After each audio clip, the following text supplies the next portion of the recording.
ஆவியில அனலா இருக்கணும். ஹல்லேலூயா.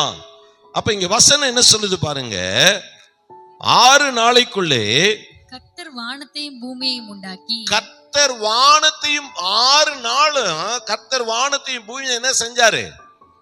உண்டாக்கினார். உண்டாக்கி 7ஆம் நாளிலே ஓய்ந்து பூரித்தார் என்றார். அல்லேலூயா. இந்த 7வது நாள் அது என்ன நாள்னா, பூரித்து ஓய்ந்திருக்கிற நாள், சந்தோஷமா இருக்கிற நாள், மன மகிழ்ச்சியின் நாள். கர்த்தருடைய நாளை மன மகிழ்ச்சியின் நாள் என்றும் எண்ணுவாயாக. சிலர்லாம் நினைப்பாங்க, ஏன்டா கோயிலுக்கு போகணும்? எனக்கு என்னமோ தெரியல, நான் 2ஆம் கிளாஸ் படிக்கிறதுல இருந்து எங்க வீட்டுல தேவன் சாட்சி, உங்களுக்கு தெரியுமா, நீங்க அதை எப்படி நினைக்கிறீங்கன்னு தெரியல. அப்போ நான் ஒரு ஆர்சி கிறிஸ்தவ ஸ்கூல்ல தான் நான் படித்தேன். ஆமா, sacred heart higher secondary school அப்படின்னு சொல்லிட்டு எங்க ஏரியால இருக்கு, திரு இருதய மேல்நிலை பள்ளின்னு.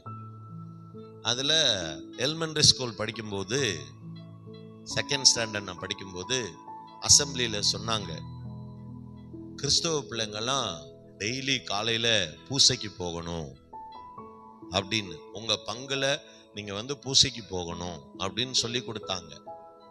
அப்போ கோயிலுக்கு பக்கத்துல இருக்கிற வீடு யார் வீடுன்னாங்க. நான் தான் கையை தூக்கினேன். அல்லேலூயா. ஆமா, அதனால இப்ப இங்க இருந்து குறைஞ்சது எடுத்துக்கிட்டா எப்படியும் வந்து நம்ம பெட்ரோல் பங்க் தூரம் இருக்கும், இங்க உள்ள பெட்ரோல் பங்க் தூரம் இருக்கும். ஆமா, அப்போ என்ன பண்ணாங்கன்னா,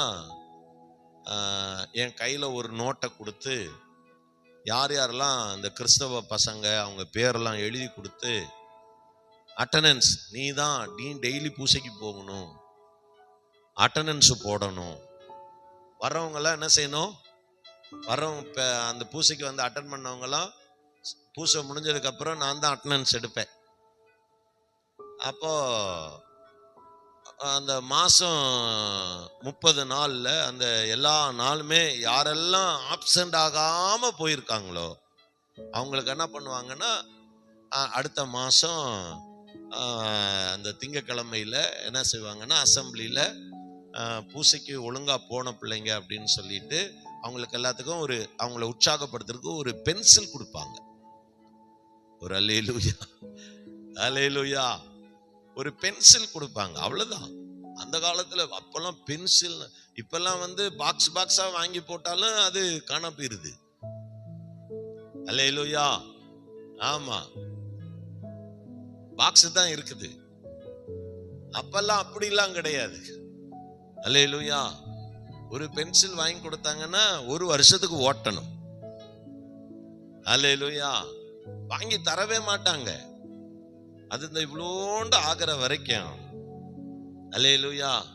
கஷ்டப்பட்டு பிடிச்சி எழுதுற வரைக்கும். இப்பெல்லாம் பாத்தீங்கன்னா பென்சில் புதுசாவே இருக்கும். அப்பெல்லாம் பாத்தீங்கன்னா அதை பிடிச்சி எழுதி எழுதி எழுதி அந்த வேர்வை வேர்த்து வேர்த்து அந்த மேல உள்ள பெயிண்ட் எல்லாம் போயிரும், மொட்டையா இருக்கும். அல்லேலூயா. இப்ப அப்படிலாம் இருக்காது. ஆமா, அப்ப அவ்வளோ கஷ்டம், பண கஷ்டம் மக்களுக்கு. ஒரு பொருளுடைய வேல்யூ என்னன்னு அப்ப தெரியும். இப்பெல்லாம் வந்து அசால்ட்டா சொல்லுவாங்க, எனக்கு இது வாங்கி தர முடியாத, அப்புறம் நீங்க எதுக்கு அப்பாவா இருக்கீங்க, எதுக்கு அம்மாவா இருக்கீங்க? அல்லேலூயா. இன்னைக்கு அப்படி பேசுவாங்க.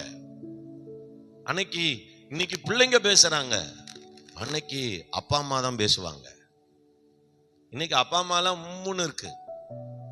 அவர் அல்லேலூயா சொல்லுங்க. அல்லேலூயா. அப்படி பூசைக்கு நான் டெய்லி போய் பழகி ஒரு பக்தி எனக்குள்ளார வளர ஆரம்பித்தது. ஒரு அல்லேலூயா. ஆமென். அப்படி தேவனுடைய வார்த்தைக்கு செவி கொடுக்க ஆரம்பித்தேன். சொல்ல உங்களுக்கு புரியுது இல்ல? அல்லேலூயா. ஆமா, சின்ன வயசுல இருந்தே. ஆமா, சாமுவேல் எப்படி தேவ சமூகத்துல வளர்ந்தானோ, சின்ன வயசுல இருந்து தேவன் வளர்த்தார். ஒரு அல்லேலூயா. அப்போ இங்க என்ன காரியம் நடக்குது அப்படின்னு சொல்லி பாத்தீங்கன்னா, இங்க வேத வசனம் அழகா சொல்லுது, வானத்தையும் பூமியும் உண்டாக்கி 7ஆம் நாளிலே ஓய்ந்திருந்து பூரித்திருந்தார். 7வது நாள்ல ஓய்ந்திருந்து சந்தோஷப்பட்டாராம். 6 நாள் செஞ்ச வேலைகளை பார்த்து 7வது நாள் ஹாப்பியா இருந்தார். நம்ம 6 நாள் வேலை செஞ்சுவிட்டு பத்தலன்னு உட்கார்ந்து இருக்கோம். அல்லேலூயா. 6 நாள் வேலை செஞ்சு 6வது நாள் சாயங்காலம் சம்பளத்தை வாங்கி 7வது நாள் காலையில இல்ல. அல்லேலூயா, அல்லேலூயா.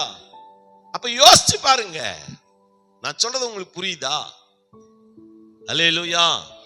தயவு செய்து கொஞ்சம் யோசிங்க.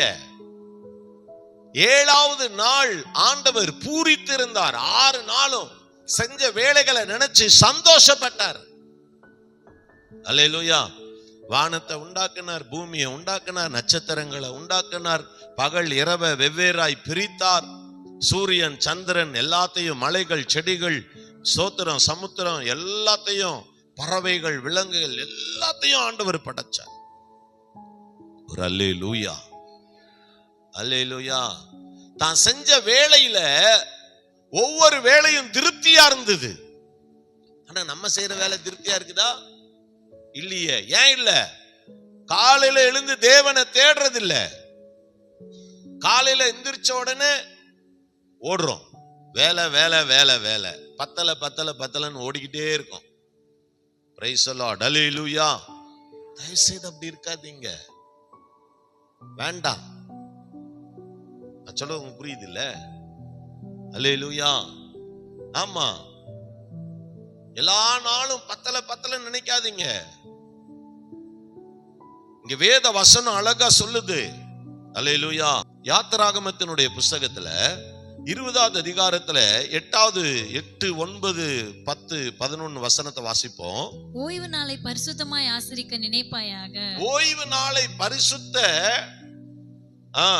பரிசுத்தமாய் ஆசரிக்க நினைப்பாயாக. இந்த நாளை எப்படிப்பட்ட நாளா? பரிசுத்தமான ஒரு நாள். அல்லேலூயா. நான் சொல்லி தரேன், உன் கூட பிறந்தவங்க அவங்க இவங்க யாரு, சோத்திரம் மாமா மச்சான் அண்ணன் தம்பி அக்கா தங்கச்சி யாருனாலும் எந்த நாள் வேணாலும் கல்யாணம் வைக்கட்டும், எந்த நாள் வேணாலும் என்ன வேணாலும் வைக்கட்டும், நீ போகாத ஞாயிற்றுக்கிழமையா இருந்தா. அல்லேலூயா.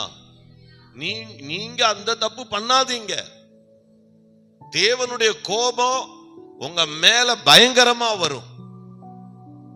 அல்லேலூயா, ஆமென். அது அவருடைய நாள். பிரைஸ் தி லார்ட், அல்லேலூயா. இத பரிசுத்தமாய் ஆசரிப்பாயாக சொல்லிட்டு என்ன சொல்றாரு பாருங்க. 6 நாளும் நீ வேலை செய்து. 6 நாள் நீ வேலை செய். 6 நாள் நீ உனக்காக எதையோ பண்ணு போ. உன் கிரியைகளை எல்லாம் நடப்பிப்பாயாக. நீ என்ன வேணாலும் செய் போ. 7ஆம் நாளோ உன் தேவனாகிய கர்த்தருடைய ஓய்வு நாள். அவர் எப்படி ஓய்ந்திருந்து எல்லாம் பூரித்து சந்தோஷப்பட்டாரோ, நீ என்ன செய்யணும்? செஞ்ச வேலைகளை பார்த்து சந்தோஷப்படணும். அல்லேலூயா.